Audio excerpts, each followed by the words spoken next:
Hai baby. Hai. So, macam mana hari ni? Okey je, biasa je. So, kita nak makan kat mana?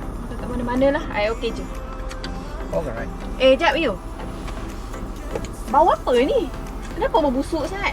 You tak pernah jaga kereta I tak sempat lah nak hantar dia cuci. You ni pengotor lah. Kereta je lawa tapi tak pandai jaga. Dah lah. I nak balik naik Grab tak ada mood dah nak makan. You. Jap.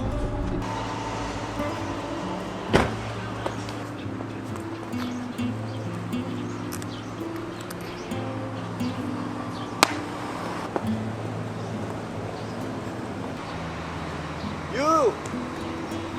Tunggulah kejap. Aduh, ya. Aku baru nak pergi makan. Potong steam betul.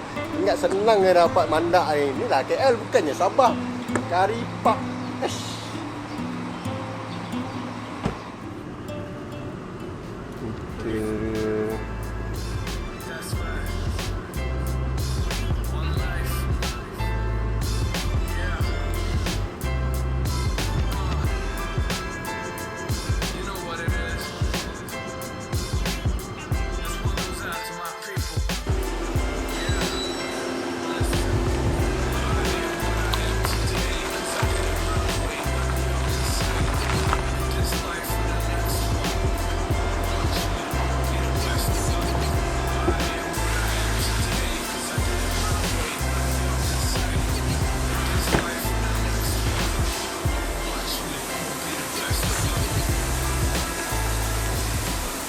Assalamualaikum bang. Salam bang. Boleh minta tolong abang? Boleh? Kereta saya bau busuk, kotor, awet komplain abang. Boleh tengok? Ni.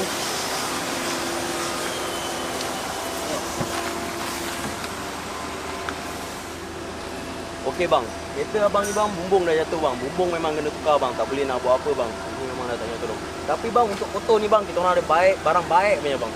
Sekarang ni bang dalam masa sejam boleh siap bang. Tak ada masalah nafas je bang. Okey bang.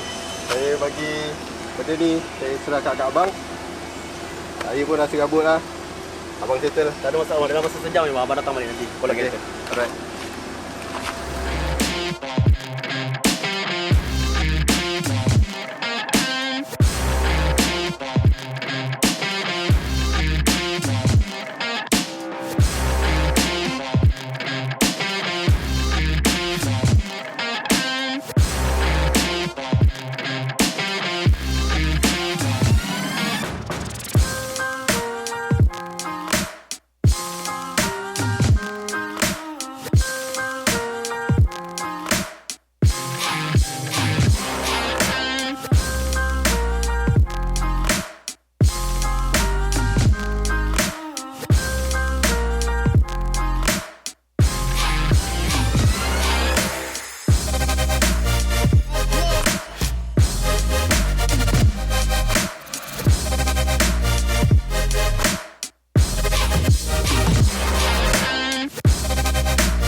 Thank you lah tadi tegur I.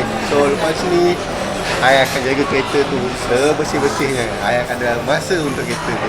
I'm so deep down and it's not a lie. Assalamualaikum dan salam sejahtera. Nama saya Mio. Ini adalah Senzai, di mana ia adalah chemical yang boleh digunakan untuk menanggalkan segala kotoran yang melekat pada material seperti PU, leather, semi-leather, alcantara. Kepada yang berminat untuk buat duit, kami ada satu program untuk jadi kami punya stokis dan agent di seluruh Malaysia. So boleh call kami di nombor yang tertera di bawah. Terima kasih.